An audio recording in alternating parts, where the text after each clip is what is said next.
Hello friends, मैं Hemlata Kumpawat, assistant professor political science SPC government college Ajmer. जैसा कि हम राष्ट्रीय शक्ति के तत्वों के बारे में अध्ययन कर रहे हैं और राष्ट्रीय शक्ति के जैसे शुरू में हमने प्रकार देखे थे कि सैनिक शक्ति, आर्थिक शक्ति, मनोवैज्ञानिक शक्ति, इस प्रकार इन शक्तियों का प्रयोग राष्ट्रीय हित के उद्देश्यों की पूर्ति के लिए किया जाता है। राष्ट्रीय शक्ति के तत्वों का वर्गीकरण में हमने भूगोल, जिसमें कि हमने मानचित्र की क्या भूमिका होती है, आकार क्या होता है, जलवायु क्या है, उसकी भू आकृति का क्या प्रभाव पड़ता है, इसके बारे में अध्ययन किया था।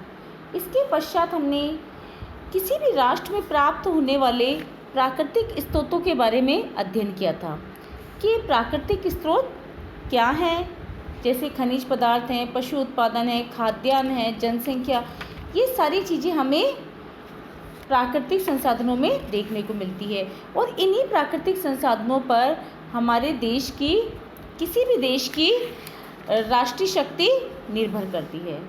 आज हम देखेंगे नेतृत्व। आज हम नेतृत्व के बारे में अध्ययन करेंगे। नेतृत्व भी राष्ट्रीय शक्ति का एक महत्वपूर्ण तत्व है। जैसा कि हम जानते हैं कि राज्य चाहे प्रजातंत्रात्मक हो, चाहे राजतंत्रात्मक हो, वहाँ किसी भी राज्य में नेतृत्व के संचालन की शक्ति महत्वपूर्ण होती है। जैसे नेताओं के गुण, उनकी महानता, उनका कुशल नेतृत्व उनके राष्ट्र की शक्ति पर निर्भर करते हैं। नेतृत्व की परिभाषा देते हुए जैसा कि मिलेट ने कहा है कि नेतृत्व प्राय निजी चरित्र होता है जो किसी विशेष क्षेत्र में विकसित होता है। बढ़िया शक्ति, चालाकी, बुद्धि, ज्ञान, निश्चय, इनमें कोई या सभी गुण नेतृत्व उत्पन्न करते हैं। इस प्रकार से हम देखते हैं कि प्रभावशाली नेतृत्व उस राष्ट्र की एक बहुत अच्छी पूंजी कह सकते हैं। जैसा कि ओडोनल ने कहा है कि सामान्य उद्देश्यों की उपलब्धि में सहयोग देने के लिए लोगों को समझाने की क्रिया को नेतृत्व कहते हैं। इस प्रकार से हम देखते हैं कि नेतृत्व इस बात पर निर्भर करता है कि लोग उस नेतृत्वकर्ता की कितनी बातों को मानते हैं, कितनी उसकी बातों को की पालना करते हैं। जैसे कि एल्फर्ड और बैटरी के शब्दों में, भय को उत्पन्न किए बिना स्वेच्छा से बात मानने वाले व्यक्ति समूह से वांछित कार्य करवाने की योग्यता को नेतृत्व कहते हैं।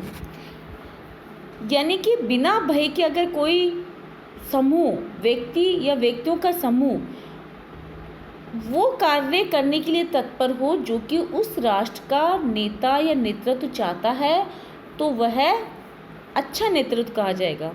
अगर हम अपने भारत की बात करें तो प्रभावशाली नेतृत्व में जैसे हम आयरन लेडी इंदिरा गांधी को ले सकते हैं, हम जवाहरलाल नेहरू को ले सकते हैं, हम वर्तमान के हमारे प्रधानमंत्री नरेंद्र मोदी को ले सकते हैं, जिनका नेतृत्व प्रभावशाली होने के साथ साथ हमारे राष्ट्रीय हितों के उद्देश्यों की पूर्ति कर पाने में भी कुछ सीमा तक या बहुत हद तक सफल है।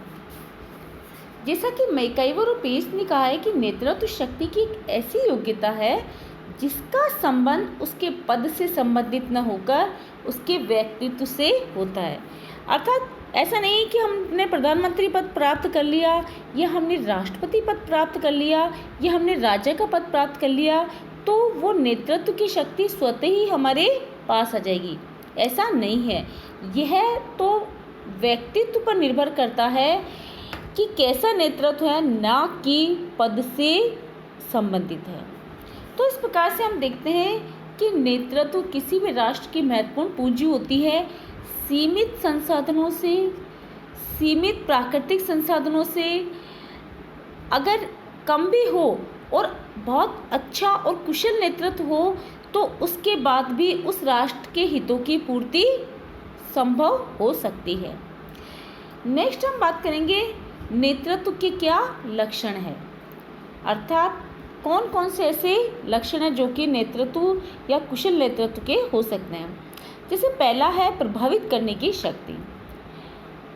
सफल नेतृत्व या सफल नेता वही है जो दूसरे व्यक्तियों को प्रेरित कर सके, उनको प्रभावित कर सके, और जिनको प्रभावित करते हैं वो स्वाभाविक रूप से उसकी आज्ञा का पालन कर सके।